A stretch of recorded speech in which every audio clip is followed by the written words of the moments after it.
पहले तो बहुत ही मैं क्षमा प्रार्थी हूँ, देरी से आपके बीच में आया। जो भी अश्रद्धा आपको इसलिए क्षमा प्रार्थी। मॉडल कोड ऑफ कंडक्ट का भी वायलेशन किया है और धार्मिक आधार पर जो नफरत फैलाने का जो 153A में भी ये उसका कानून का उल्लंघन किया है।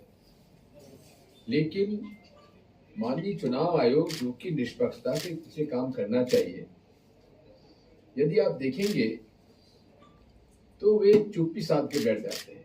जिस प्रकार से 10 साल में नरेंद्र मोदी जी के नेतृत्व में भारतीय जनता पार्टी की सरकार ने जो हमारी संवैधानिक संस्थाएं हैं उनका खुले रूप से दुरुपयोग करते हुए जो ईडी, आईटी, सीबीआई का एक राजनीतिक हथियार के रूप में काम किया। और फाइनल क्या कहेंगे कि मेरा तो ये अंदाजा है कि जो पब्लिक मूड उभर कर सामने आया है और जो प्रेशर है, क्योंकि अगर पकड़े गए ईवीएम में गड़बड़ी करते हैं तो जनता इनको इतना क्या दंड देगी, मैं नहीं कह सकता। प्रधानमंत्री बनेंगे, आप लोग कितनी सीटें पाएंगे यूपी में और पूरे देश में? देखिए बड़ा मुश्किल है कहना, लेकिन इतना जरूर है कि 400-800 पार की तो बात बेकार है। आरोप लगा रही है कि ईवीएम का इसीलिए नाम लिया जा रहा है कि हार का डर है, पहले से ईवीएम को खराब बताया जा रहा है। बात ये आज से कर रहे हैं क्या मैं तो 2003 से ईवीएम के भरोसा नहीं करता, बटन दबाते पता ही नहीं पड़ता वोट कहाँ गया। अच्छा, आप इलाहाबाद आए हैं जी, मैं तो आपको बोल चुका हूँ इस मामले में श्रीमान कि बड़ा होशियारी से ये लोग करते हैं। दक्षिण भारत में ये लोग करते नहीं हैं, हिंदी बेल्ट में करते हैं। करीब 270-275 सीटों पर लोकसभा में ये लोग करते हैं। अच्छा, इलाहाबाद सीट 84 के बाद कांग्रेस कभी जीती नहीं है। उज्जवल जी हैं, किस तरह से आशीर्वाद देने आए हैं और क्या लग रहा है आपको? आशीर्वाद दोनों हाथों से। क्या लग रहा है सीट जीतने? युवा है, योग्य है और अनुभवी है, क्यों नहीं जीतेंगे? एक समय था जब उनकी ईमानदारी, निष्ठा के बारे में हम लोग उनको चैलेंज नहीं कर पाते थे। उनकी ईमानदारी अपने वैचारिक उसमें, और साइकिल पे चल के साधारण जीवन जी के उनका जीवन जीते थे। तो संघ परिवार का एक इमेज थी। अब उसके बाद नया मोदी परिवार खड़ा हो गया जो संघ परिवार से भिन्न है, क्योंकि उसके अंदर वैचारिक लोग नहीं हैं।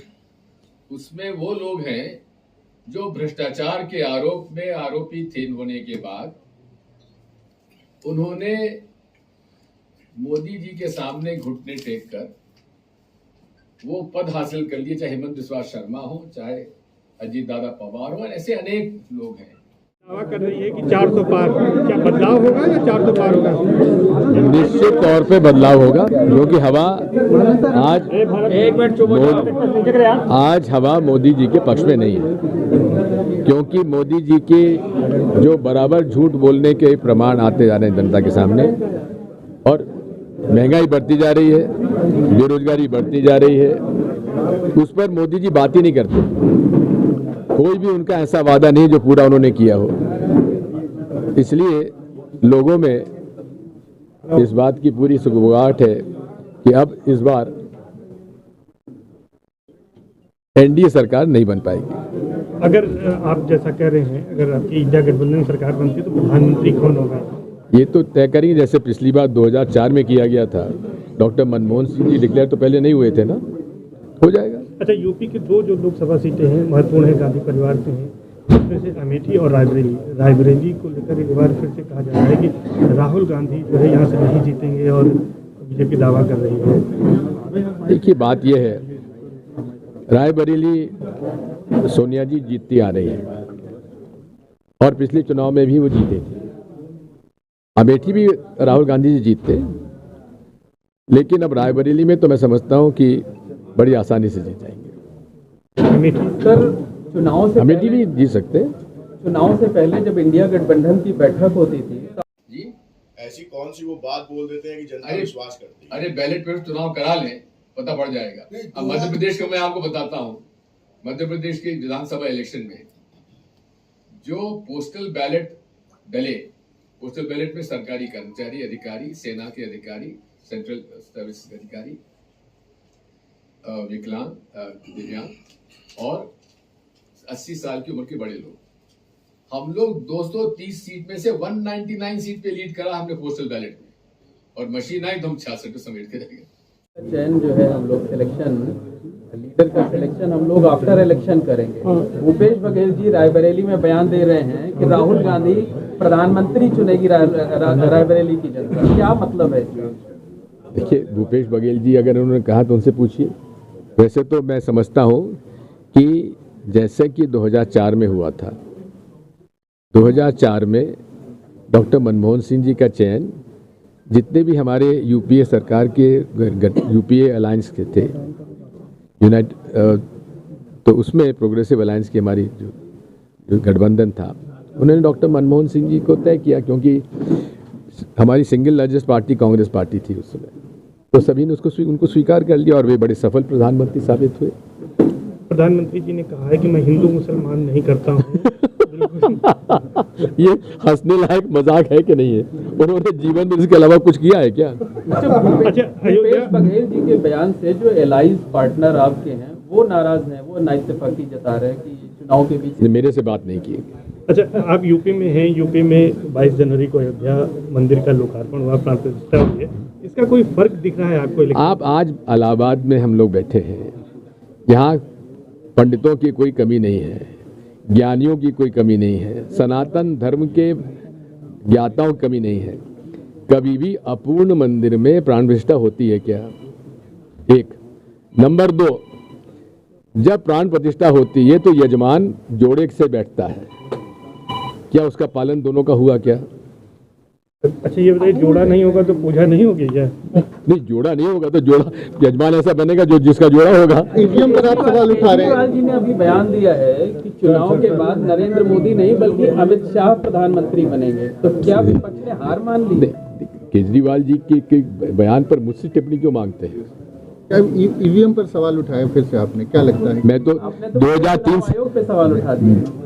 बात पहली बार उठाया क्या मैंने? तो बात कोई इलेक्शन कमीशन बता दीजिए, कोई इलेक्शन कमीशन बता दीजिए जो 28 रिकग्नाइज पार्टीज, जिसमें कि नेशनली रिकग्नाइज पार्टीज मिलने का समय मांग रहे हैं इलेक्शन कमीशन से, और उन्होंने आज तक समय नहीं दिया हम लोगों को।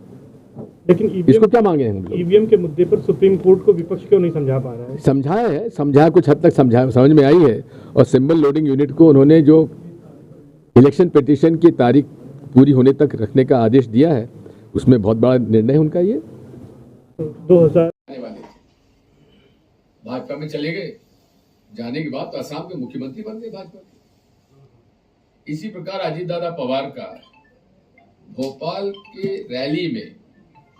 की रैली में सीना ठोक के कहा कि ये मोदी गारंटी है, मैं अजीत दादा पवार ने जो 70,000 करोड़ का घोटाला किया है, इनको मैं जेल भेजूंगा।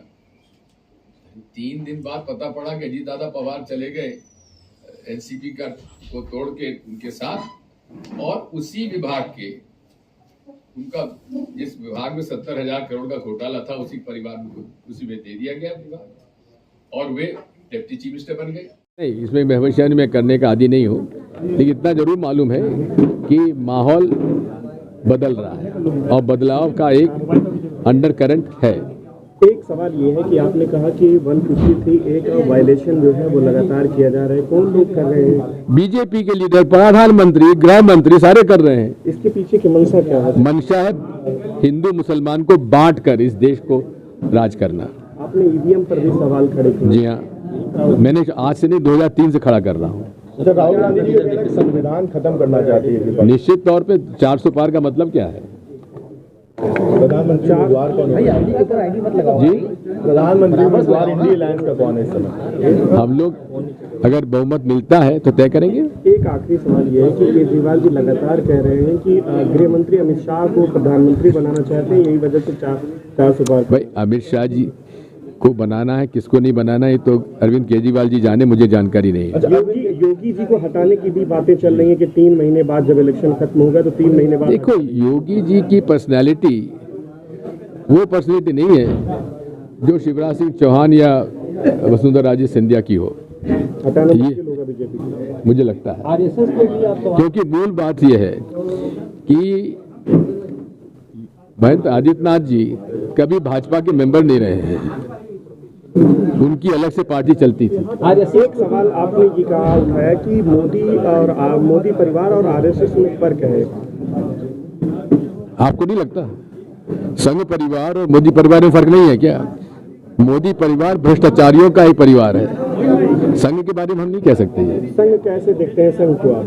संघ को विचारधारा से मैं उसके विपरीत हूँ, मैं उनके खिलाफ हूँ, क्योंकि संघ को एक तो रजिस्टर्ड संस्था नहीं है, उनको रजिस्टर्ड संस्था होना चाहिए, उनका कोई अकाउंट नहीं है। इसलिए लेकिन इतना जरूर है कि वो अपनी विचारधारा अपने सोच पर अडिग है और ईमानदारी में भी वो मोदी परिवार से कहीं बेहतर है। अच्छा, भाजपा का कहना है कि गठबंधन जो है ये गुमराह कर रहा है कहीं ना कहीं जनता को, और क्या कहेंगे वो? इंडिया गठबंधन अगर जीतता है तो क्या ईवीएम से अब अगले चुनाव होंगे बैलेट वाला? ये अगली सरकार तय करेगी। थैंक यू, धन्यवाद।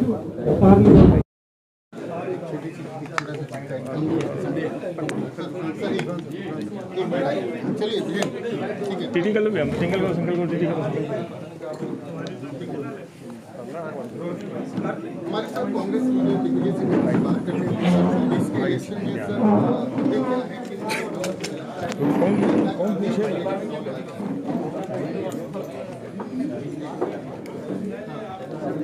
भैया चलो भैया, चलो चलो चलो